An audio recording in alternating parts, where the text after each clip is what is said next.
something big just happened in the US housing market. And honestly, nobody expected the reversal to happen this fast. For months, analysts kept saying the same thing. Housing is cooling, but prices won't actually fall. Well, that didn't age well, because the newest data shows something shocking. Home prices are now dropping in multiple US cities. Not slowing, not flattening, dropping. So today, we're going to look at the 10 cities where prices are falling the fastest, and more importantly, what the heck is going on? Let's get into it. Number 10. Phoenix, Arizona. Phoenix just became one of the first major US cities to officially flash warning lights in the housing market, and the reversal is happening faster than almost anyone predicted. For nearly 3 years, Phoenix was a red-hot boomtown. Investors were buying everything in sight. Californians were pouring in with cash offers, and bidding wars were so aggressive that homes sometimes sold in hours. It felt unstoppable. But that momentum has now flipped. The latest data shows prices turning downward, inventory climbing at one of the fastest rates in the entire Southwest, and buyer demand falling sharply. Why? 3 reasons. First, mortgage rates hit Phoenix harder than most cities because so many buyers here rely on financing. Second, the city built a lot of new homes, and that oversupply is finally catching up. And third, investor activity is cooling dramatically. These are the same investors who pushed prices up, and now they're quietly stepping away. The result? Homes that once disappeared instantly are sitting on the market for weeks. Price cuts are spreading. Sellers are getting nervous. Phoenix isn't collapsing, but the boom is undeniably over. And in many ways, Phoenix is becoming the first domino in the nationwide reversal. Number 9. Austin, Texas. Austin's housing boom didn't just slow down, it snapped. And the speed of the reversal is catching both homeowners and investors completely off guard. Just 2 years ago, Austin was the poster child of America's pandemic migration surge. Tech workers were arriving with 6-figure salaries, bidding wars were routine, and sellers could practically name their price. Austin even became one of the fastest appreciating housing markets in US history. It felt like the city had entered a new economic era. But that era ended abruptly. Today, the data shows clear and persistent price declines. Listings are piling up, days on market are stretching longer every month, and sellers who once expected multiple offers are now offering concessions just to get people through the door. What caused the reversal? 3 big factors. 1. Tech layoffs. Austin is deeply tied to the tech sector. When hiring freezes hit, so did buyer demand. 2. Overbuilding. Developers flooded the market with new units, expecting demand to stay sky-high forever.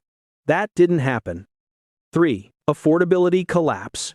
Prices rose too fast, too high, far beyond what local incomes could support. Austin's boom wasn't just big, it was overextended. And now, it's becoming one of the most visible examples of the US housing reset playing out in real time. Number 8. Boise, Idaho. Boise is experiencing one of the most dramatic housing reversals in the entire country, and honestly, this one has been a long time coming. During the pandemic boom, Boise wasn't just hot. It became the hottest housing market in America. People fled California and Washington in huge numbers, remote workers poured in with big city salaries, and prices shot up so fast that Boise suddenly ranked among the least affordable cities in the US. That's right, Boise. Less affordable than parts of Los Angeles at one point. But the problem with every rocket is the same. Eventually, gravity wins. Today, Boise's housing market is cooling at a pace that's shocking even analysts. Prices are slipping, inventory is rising, and buyer demand, once overwhelming, has thinned out dramatically. What's driving the reversal? 1. Affordability has completely collapsed. Local incomes were never meant to support big city price levels. 2. Migration has slowed. Many of the out-of-state buyers who drove the frenzy have already come, or stopped coming. 3. Investors are retreating. With higher rates, cash flow numbers no longer work like they did in 2021. Boise's boom was built on extraordinary, one-time conditions. Now those conditions are gone. and the market is falling back to reality fast. Number 7. Nashville, Tennessee. Nashville's housing market didn't crash, but it definitely shifted, and it shifted hard. For years, Nashville was one of America's most reliable boom cities. A growing workforce, exploding tourism, a massive influx of new companies. It felt like demand would never slow down. Homes were flying off the market, often with multiple offers before the first weekend. But that momentum is now cracking. The newest data shows inventory rising at one of the fastest rates in the entire Southeast. And here's the thing, rising inventory usually means one thing: buyers are stepping back. Homes that used to sell in days are now sitting for weeks. Sellers who once had all the power are watching price reductions spread across the city. And the tone among agents has changed from "buy now before it's gone" to "we're seeing more motivated sellers." Why is this happening? 1. Prices simply outran incomes. Nashville got expensive fast. 2. Higher mortgage rates crushed monthly payments. Many buyers got priced out overnight. 3. Investor demand cooled. Short-term rental rules tightened. Profits shrank. And the Airbnb gold rush faded. Nashville isn't crashing, but the fire that fueled its boom is clearly fading. And for the first time in years, the market is showing real signs of pressure. Number 6. Tampa, Florida. Tampa's housing market is going through something unusual. Not a crash, not a boom, but a kind of quiet, uneasy slowdown that people in the city can feel even without looking at data. Talk to homeowners in Tampa right now, and you'll hear the same thing. We're getting showings, but nobody's making offers. Buyers haven't disappeared. They've simply become far more cautious than they were a year ago. The biggest shift? Insurance costs. They've skyrocketed so aggressively that many buyers are shocked when they see the final monthly payment. And for some, that's the deal breaker. Add in rising rates and a flood of new listings, and suddenly, Tampa doesn't feel like the ultra-competitive market it used to be. Homes that once sparked bidding wars now get silence. Price cuts are becoming normal. Sellers are adjusting their expectations. And then there's the whisper factor. People are quietly wondering if coastal markets are entering a long cooling phase. Not because demand vanished, but because the total cost of living has crossed a psychological line. Tampa hasn't hit the wall, but it has definitely hit the brakes. Number 5. Las Vegas, Nevada. Las Vegas is a strange place for a housing slowdown.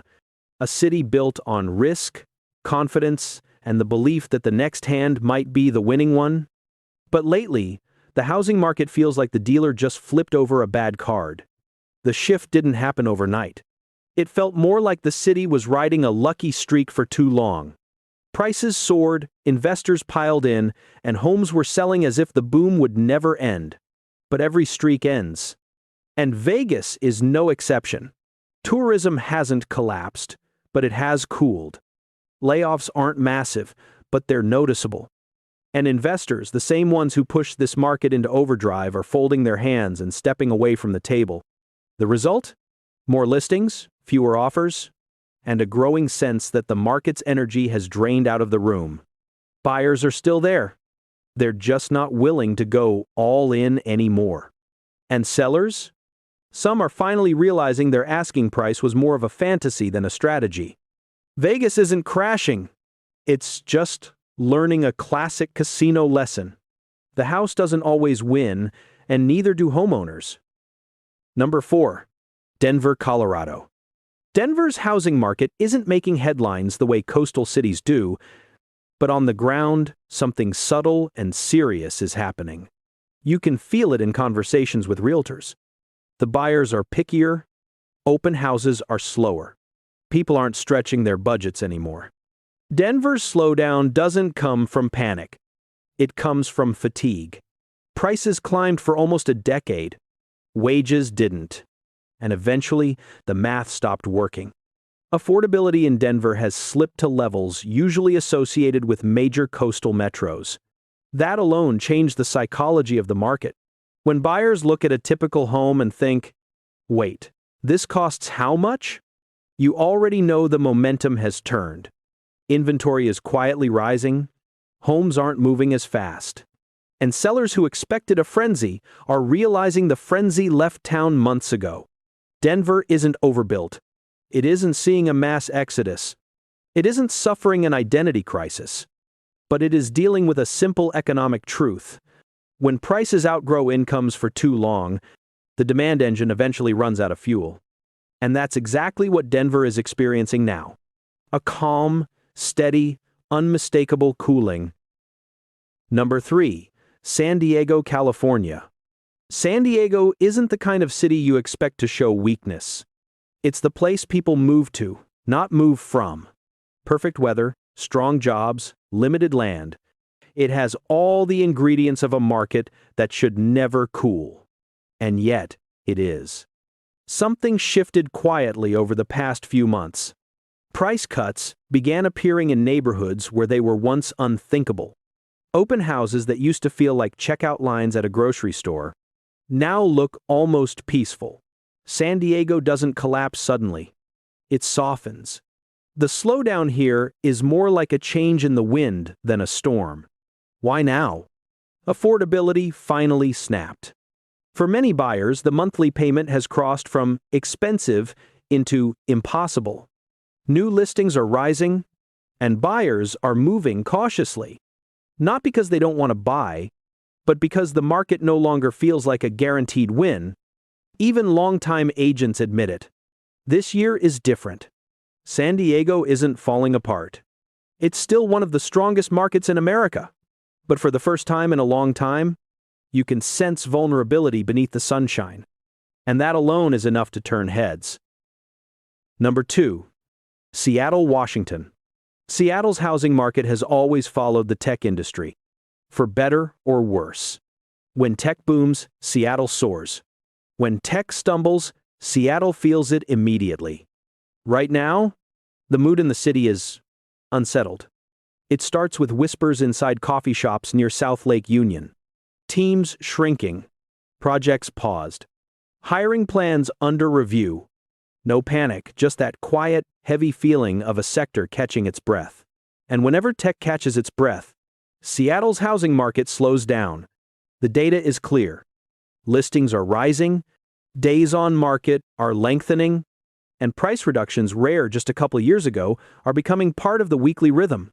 Buyers who once rushed into the market are now hesitating.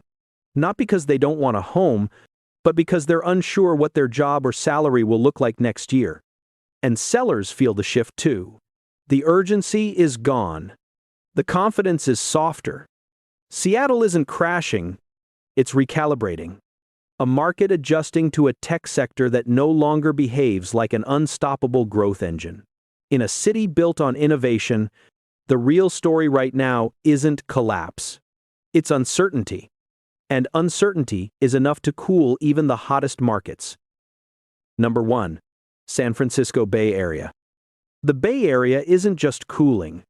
It's going through a transformation so deep that even longtime residents say the city doesn't feel the same anymore.